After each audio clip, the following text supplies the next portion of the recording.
अस्सलाम वालेकुम दोस्तों, शायर नज़ीर चौधरी ऑफिशियल में खुश आमदीद। मेरे साथ हाजी खालिद साहब मौजूद हैं। बाबा जी की रफ़ाकत में इन्होंने 14 से 15 साल गुजारे हैं और बाबा जी की निगरानी में ही इन्होंने मुजाहिदे भी किए और तस्बीहात का जो और मक़ालात जो थे हज़रत सूफ़ी बरकत अली लुधियानवी के इन्होंने अज़बर किए, हिफ़्ज़ किए। सूफ़ी साहब के बहुत करीब रहा करते थे और इन्होंने मुझसे जब एक ज़िक्र किया जिसका ज़िक्र आपने सोशल मीडिया पर भी बहुत ज़्यादा सुना होगा, किताबों में भी पढ़ा होगा कि हज़रत सूफ़ी बरकत अली लुधियानवी रहमतुल्लाह अलैह के हवाले से एक बात मनक़ूल है कि वो वक्त आएगा जब पाकिस्तान में दुनिया की तकदीर के फ़ैसले होंगे और पाकिस्तान की हाँ में दूसरे मुल्कों की हाँ होगी और पाकिस्तान की ना में दूसरे मुल्कों की ना होगी। हाजी साहब ने कुछ अपने ख्वाब भी देखे हैं, रूहानी ख्वाब भी देखे हैं। इसी हवाले से मैं इनसे ये बात करना चाहता हूँ।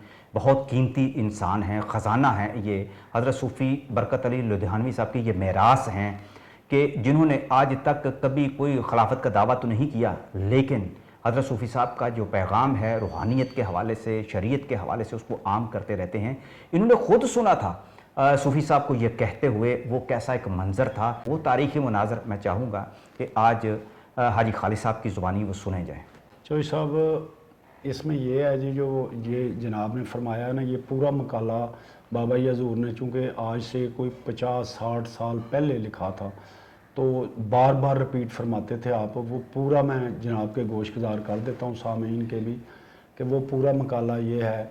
एक दीवाना जंगल में तिनके चुन रहा था और ज़बान हाल से ये कह रहा था कि वो दिन दूर नहीं कि पाकिस्तान की हाँ और ना पर आलम इक़वाम के फ़ैसले हुआ करेंगे और अल्लाह इसको सारे मुल्कों की सरदारी नसीब करेगा। हम तो चौधरी साहब उसी वक्त से वेट में थे।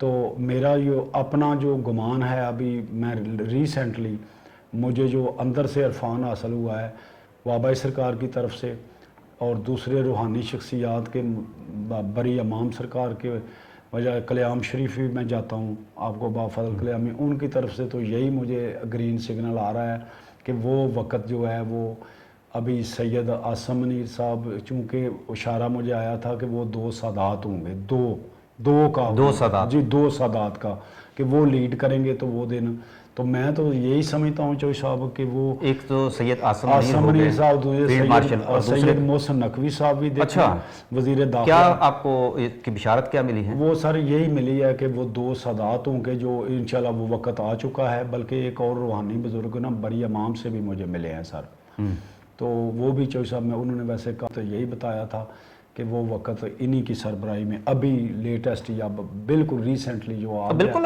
पाकिस्तान के हालात बदले हैं, तो इस वक्त आप देखें सऊदीया और तुर्की के साथ मुआहिदा, खुद अमेरिका में जाना सैयद आसम मुनीर का और फिर मोहसिन नकवी का ईरान के साथ जिस तरह एक अपना किरदार अदा किया, ये अब पाकिस्तान को पूरी दुनिया इस वक्त देख रही है।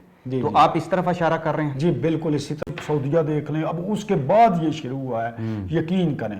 तो मैं तो समझता हूँ कि बाबा सरकार ने फरमाया है कि काम किया नहीं जाता, लिया जाता है। बाबा सरकार फरमाते हैं इनू सत्ते ही खैर आने पाकिस्तान। हाँ, फिर ये भी फरमा देता जदों आपने फरमाया ना, आपने फरमाया जी मैं पाकिस्तान का महब हूँ, मेरा ये हक था, मैंने अदा कर दिया कि वो दिन दूर नहीं कि पाकिस्तान की हाँ माँ ना पे आलम इक़वाम के फ़ैसले हुआ करेंगे।